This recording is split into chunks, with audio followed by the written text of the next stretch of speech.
Hey YouTube, what's up? So let's talk about Season 5, Episode 1 of Alone.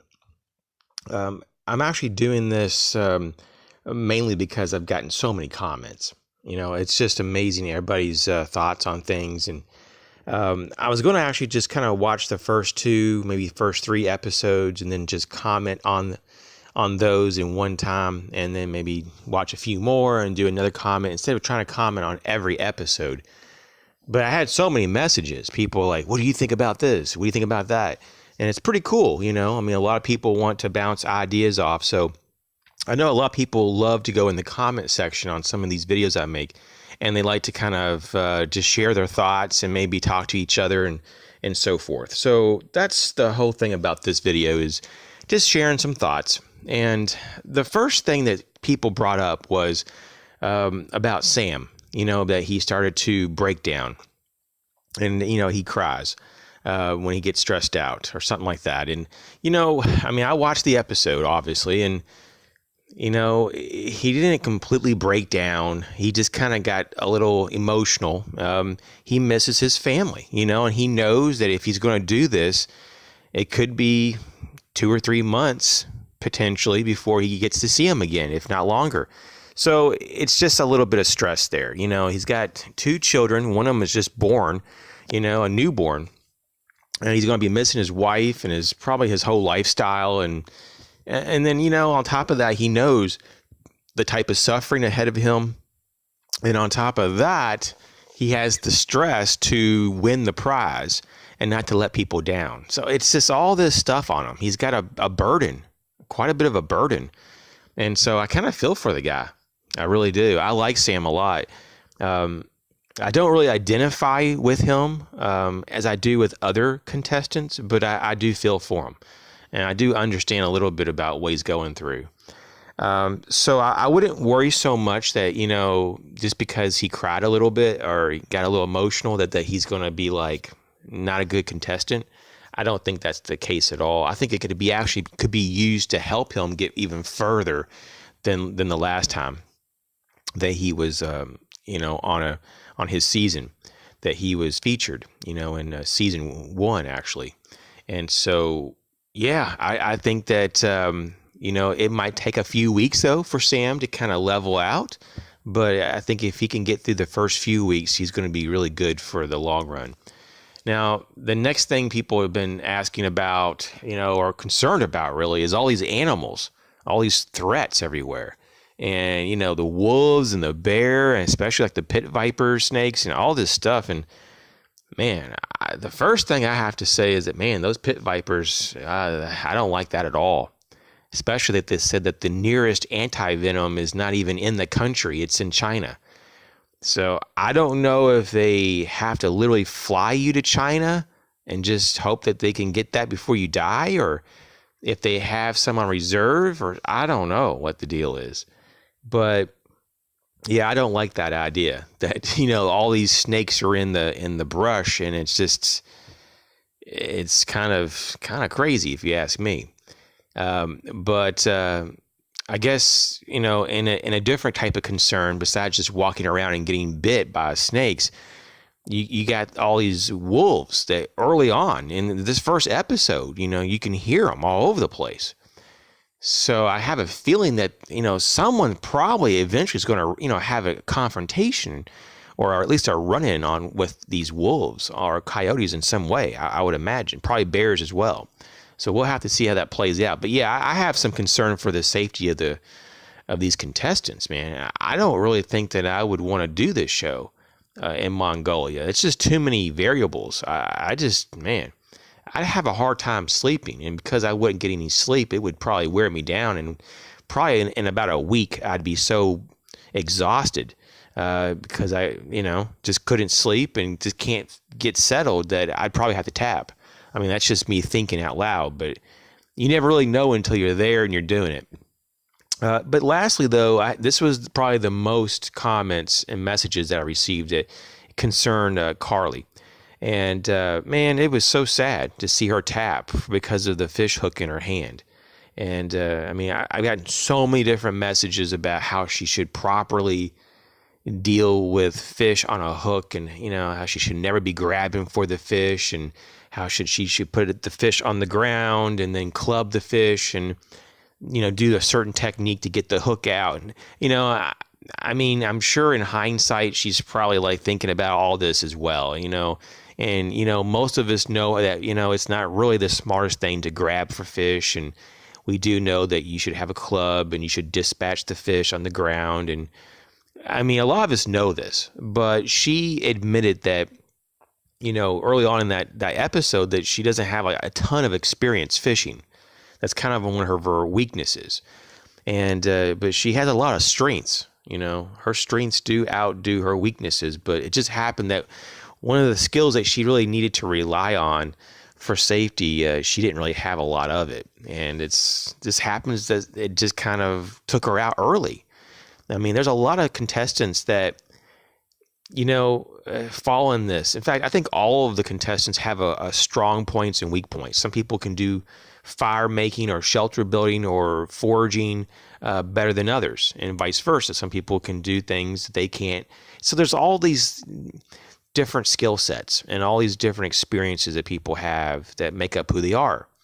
And so it was really sad. She was on my short list, though, of getting to the finals, and so it was just really sad to see her go. I mean, I really liked, her approach to this season, and how she prepared. And I don't know. It's just, someone has to win, though. That's the thing, So we're going to continue to see people, tapping out over time. It's just the nature of the game. But I like all the contestants on this season, like a lot. And I had like 5 of them that I think that are pretty much a tie, in terms of who could win. I mean, it really is a throw up in terms of anyone could really win of these contestants. But man, I tell you, there's a couple of them. Well, like I said, about 5 of them really in my mind. And it's just in my mind's eye that really stand out, and I think that one of them is Larry. Larry has some major potential.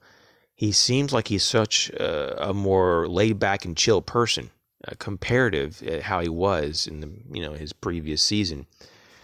And I've been following Larry from the beginning pretty much, and his YouTube channel, and I've watched all of his videos, and I try to keep up with the guy. And we've talked a few times on just the in the comment section. And I tell you, he's got a lot of potential there. He could definitely pull this off, but of course, other people could pull it off as well. We'll just have to see. If anybody gets injured, that could happen to anyone. There could be a medical emergency, and we do know through some of the leaked clips that History Channel has already released that someone gets injured, apparently pretty bad. So we'll have to see how that unfolds and who that is. And there's a rumor that there's even a third person possibly that gets injured and that has to tap out due to an accident. So we'll just have to see, I hope everyone's okay, that has to, that had to deal with some kind of medical issue. I really do hope that there was no lasting issues, but it's just one of those things that this happens, in real life, things happen. And so, yeah, I'm just kind of like, one of you guys in a way, just sitting there watching these shows, and you're just like, man, it's sometimes things are disappointing, but at the same time, it's real and it's not staged or anything. And that's just how life is. Sometimes things work out, sometimes they don't. So, the show just got started, and episode 0, if you haven't seen that, you might want to check it out. It's kind of like the pre-show before the season. And it kind of goes like through the first 2 weeks before the show. And they kind of have like this camp that was like about a 2-week-long camp for everyone to get kind of acclimated to Mongolia, just to kind of get a little more settled instead of just bringing them right into just a complete foreign land and just, which could be very dangerous. So they had to go through some safety courses, and basically they just try to get used to just being there and learning about what they can and cannot hunt, and foraging resources, and just, basically they just had a lot of education, that was given to them in those 2 weeks. So it's kind of cool. And of course the contestants were able to kind of bond with each other. And, the thing about it is that, man, each one of these contestants has a history, and that history involves that in some cases they were like the runner-up from the winner of their season. And here they have a second chance. This is the redemption season, of course. And man, if you got a second chance for $500,000, and of course people will say, well, it's only $250,000 though after tax. And I agree, that's the reality of it. But it's still a bit of money, though. $250,000, $250,000 roughly. It may not be enough to retire on, or maybe even to pay off your house. But, man, you could do a lot with it. You could certainly do a lot with it.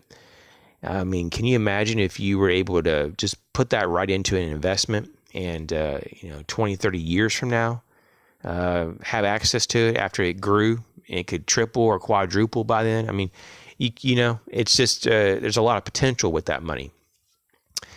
It could be really good seed money too for a business. But regardless though, of who wins and who doesn't, it's really a lot of times about, how the people struggle, how these contestants deal with the hardship. And even if, your favorite contestants, doesn't win, or if these people don't win that you are rooting for, it doesn't mean that they have gotten nothing out of this experience. Just think about the exposure, just the exposure of being on the network, that you're going to probably get approached to do different things, maybe to represent a company or whatever. I'm sure that there's opportunities that are there. So even if you don't win the cash prize, if you network and if you put yourself out there and you do the best you can on the show, people will pick up on that. And I'm sure there's going to be business opportunities on the backside. So I don't really feel, really that bad or sorry for anyone that loses, in this particular season, because they've gotten 2 seasons worth of exposure. And everybody knows just to even be considered a contestant, you have to go through quite a few trials. It's not the easiest thing in the world at all. So you're already an elite member. You're an elite member just for being on the show. And to come back a second time, that just kind of highlights, how good you really are. And, sometimes what I've noticed was that some of these contestants that lost in the past, it was just because of a certain situation, that kind of got deep hold of them. Like, for example, some people just couldn't hardly deal with being away from their family, or some of them just had some really bad string of luck and they just couldn't get enough calories, and so forth. So, maybe their luck could change. And so I think that we can learn a lot from this kind of show. This is one of those shows that it's kind of hidden, all the knowledge that you learn, until you kind of look in hindsight. And so I encourage you to really kind of watch these shows with a keen eye, and maybe watch them a few times, go over them a couple of times with your friends and family, and just kind of see what you kind of catch, after the first time you watch it, because you'll be surprised the little things you missed the first time around. But I guess the thing is that you have to remember that these shows are edited for time, and they probably gather an ungodly amount of footage, and they have to go through it all and kind of make sense of it. And so you have all this footage, and they kind of have to create their own story. And so what you see is just a version of what really happened. And we have to keep remembering that. So if you're upset that they didn't do certain things, it doesn't mean that they didn't do them. Maybe they just couldn't show it because there's not enough time to show it. These episodes are not very long at all. And so, just because you may only see one of these contestants only catch 1 or 2 fish the whole season doesn't mean that they haven't caught more. And there's probably a ton of things that we don't know about. And that's why I wish that there was an archive that was put together of just unedited clips for each contestant, that you can go into like a library on the History Channel's website, and you could just access that particular contestant's file, and you could just binge watch, their entire trip.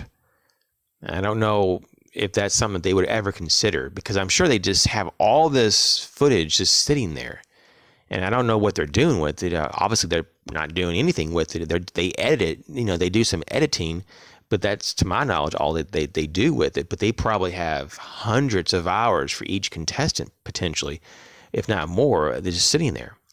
And that'd be so cool. Of course, there's probably some footage that wouldn't be appropriate for all audiences. So they may have to, censor some things or whatever. But I think it would be worthwhile just to kind of get the real full experience. I mean, I would love to just binge watch one of the contestants, for a couple of days or even a whole week, like if I was on vacation for a week, and just kind of off and on during that week, just to binge watch this person. And then a few weeks later, I would start the next character and just kind of get to really know that person and see what they really did. Because if you heard some of the stories, if you even dig into this, you'll hear some stories of things that actually happen on these shows that are just, oh man, amazing. Some people caught just an almost unbelievable amount of fish, and then other contestants almost got none. And you're just like, wow, or things that they've built that never got featured in the shows or the episode. So, anyways, this is my video for episode 1 of season 5. Just some thoughts, and I would love to hear your thoughts. There's really not really anything that's like right or wrong, for us to say about these types of episodes. This video is not a critical type of video. I mean, I wish all the contestants the very best, and once again, I hope no one was injured in the show. But it's a game show, and so someone has to win, and it's one of those things that sometimes I scratch my head and go, man, what people are willing to do, not just for money, but just to be on a show. And I think that a lot of these contestants are really not trying to do it for fame or glory. And I think that most of them don't even really somewhat care about the money, but at the same time, they kind of do, because it's not so much that they want the money. It's almost like that most of these people are very family-oriented people, and it's more like they want to better the situation for their family. And that's kind of what I've been hearing over and over when you listen very closely, that you don't hear them saying, oh yeah, I'm going to buy this real big house or this fancy car with all my money if I win. It's more about, I just want to help out my family. And that's something right there that I think that really shows the character of the people that we're watching on this particular season.